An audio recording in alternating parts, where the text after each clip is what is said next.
Edge of Eternities has just released, which means it's time to finally talk about Spider-Man previews. Wait, we just got Avatar previews today? A lot of them?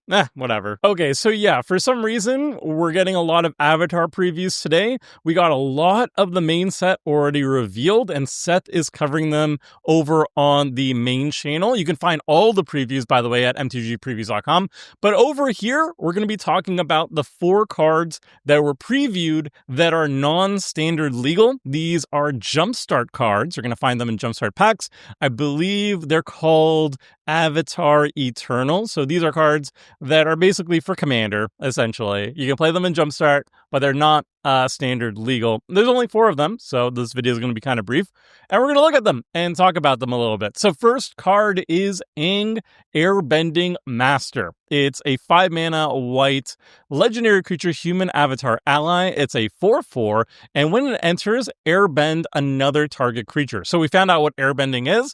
It means exile it. When it's exiled, its owner may cast it for 2 mana rather than its mana cost. So airbending is a new Blink style mechanic. You exile something, but that owner of that thing, the creature, can cast it for just 2 mana. It has a little bit of flexibility where you will normally be blinking your own creatures, because then you'll be reusing enter the battlefield and leave the battlefield triggers. Think, classic Muldrifter blinking and whatnot. You just recast it for 2 mana. But you can also target your opponent's creatures to remove potential blockers and whatnot and just slow them down a little bit. So Aang is quite interesting. As a blink engine, it's kind of overpriced. 5 mana for an ETB, blink one thing, and it doesn't even immediately come back. You have to pay 2 mana to get it back. It's not very exciting. However, the exciting thing is that it deals with experience counters, and experience counters stick around basically forever, for the rest of the game even. This, to me, makes Aang very exciting in the 99 of Commander decks rather than just the commander of a mono white deck. 5 mana mono white commander, I'm not feeling it for his effects. But in the 99, I think he has some legs here. The 2 ones that came up immediately to my brain, Abdel Adrian decks, just like any standard blink deck that likes going wide with tokens, is going to really like Aang, because Aang kind of does the blinky thing, supports the blinky thing, and makes a lot of tokens if you're doing a lot of blinky things. And Abdel Adrian decks definitely do that. And then another, a dark horse candidate, is the Norin the Wary Rocco deck. I made a Naya Rocco list for my 30 decks under $30, and I even gifted a version of it to Seth. And so the entire point of the Rocco list is basically it's a secret Norin the Wary deck. You play Rocco for 4 mana, X equals 1, you tutor up Norin the Wary, and then Norin just kind of blinks every single turn on your turn and your opponent's turns, and triggers all these leave the battlefield, under battlefield triggers of all your other cards, which Aang could be one of those, and it's just another payoff for all of the blinky Norin shenanigans. So I think it's going to be a fun card. The next card, though, I think has more excitement for me personally in the command zone, but again, I think is going to be also exceptional in the 99 of a bunch of lists. It's Katara Waterbending Master. It's a 2-mana blue legendary creature, human warrior ally. It's a 1/3, and it says whenever you cast a spell during an opponent's turn, you get an experience counter, and whenever Katara attacks, you may draw a card for each experience counter you have. If you do, draw a card. So this is a legendary creature that wants you to play kind of draw go, like a flash style play, instant speed play, where you want to be just playing your spells on your opponent's turn, and it rewards you by getting experience counters very efficiently on a 2-drop. And then whenever Katara is attacking, as long as you have 2 or more experience counters on yourself, you are drawing cards very, very mana efficiently. Obviously, it's a 1/3 without evasion, so you have to give her evasion in order to attack with her comfortably. But I could definitely see a deck being built around her where you're playing 2 mana Katara, draw go control, and then try to give Katara evasion and just use her as a great draw engine. And that seems really sweet. But again, there's a lot of potential in the 99 here too. I think I like Katara much more than Aang in general, but in the 99 or in the command zone, Afara, I think Katara is going to be the great in the 99 of Afara decks, because Afara decks are just, Drago Control-y. They play at instant speed on your opponent's turns. That's the whole point of a Fire deck. So Katara really fits very well with that gameplay. And Katara is also dealing with experience counters, and one great home that cares about experience counters is Azuri Claw of Progress. Katara triggers Azuri because it's power 2 or less, gets an experience counter when you cast Katara if Azuri is on the battlefield. And then you can grow Katara so she doesn't have to die during combat with Azuri's triggered ability, and then Katara can freely draw cards by attacking and smashing face. I think she's going to be great in the 99 of Azuri decks. I really like this Katara.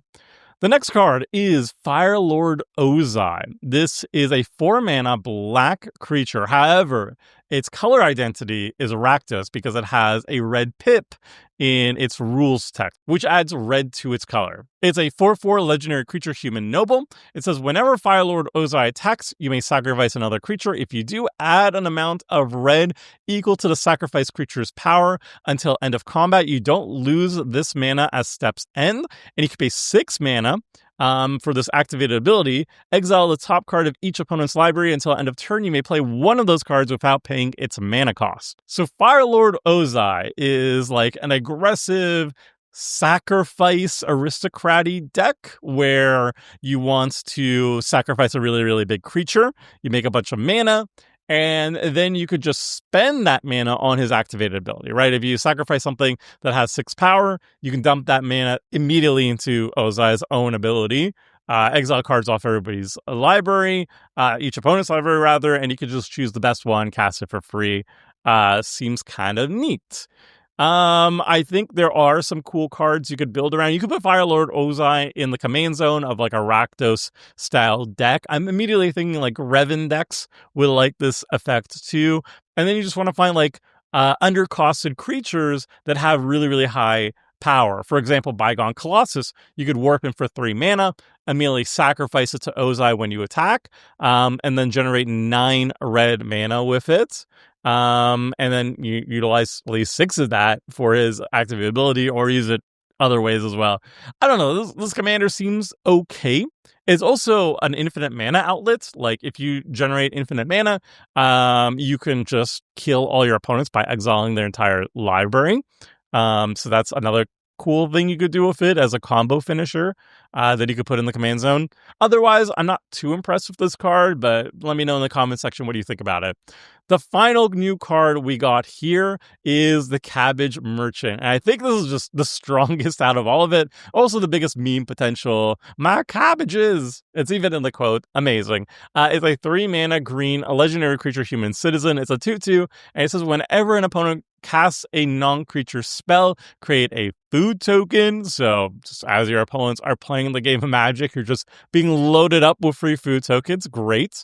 And whenever a creature deals combat damage to you, you sacrifice a food token, and you can tap 2 untapped foods you control, add 1 mana of any color. My goodness, this is a value engine. Just putting this on the battlefield is kind of like the green version of like a Mystic Remora. Just your opponents are casting non-creature spells. You just get a bunch of free food tokens. Obviously, your opponents are incentivized to hit you. There is a downside to this card.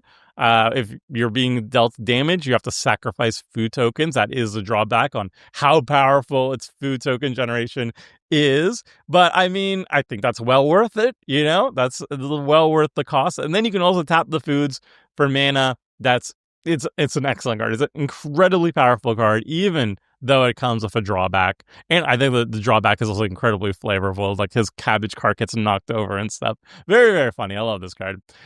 So applications of this, practical applications. You can make this your commander. There are definitely enough food synergy cards in just mono green to make it work. The best of the best, obviously, is Academy Manufacturer. Whenever you make a food, you're also going to be making a clue and a treasure. That's kind of just busted. It's just the best food synergy piece.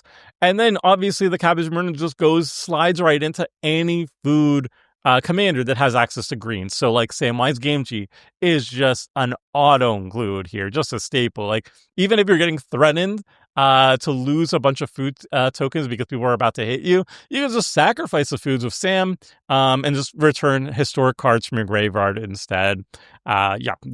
This card is a house. This card is very, very exciting.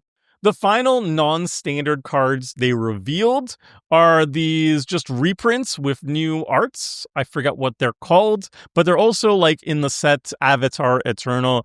I don't believe they are in the Jumpstart. I think they're probably going to be distributed in collector boosters. I'm not quite sure. But yeah, I think they're just collector booster cards you can find. So we have Force of Negation and the Great Henge as two of the cards you can be opening up in this set. And obviously these are just like incredible reprints. And then if you're an Avatar fan, bonus, it's using the artwork and the lore and the setting of Avatar, which is cool. So yeah, that's all the cards that are not standard legal that they previewed today. I don't know why they're previewing the cards now because we haven't even gone into Spider-Man yet, but whatever. And if you want to see the new cards that are standard legal, Seth covered all of them on the main channel. So there's going to be a link to that in the video description. And again, if you want to see all these cards and you don't want to watch a video about them and you just want to see the cards themselves, mtgpreviews.com, that has all the cards. That's all I got for now. And until next time, friends, see ya.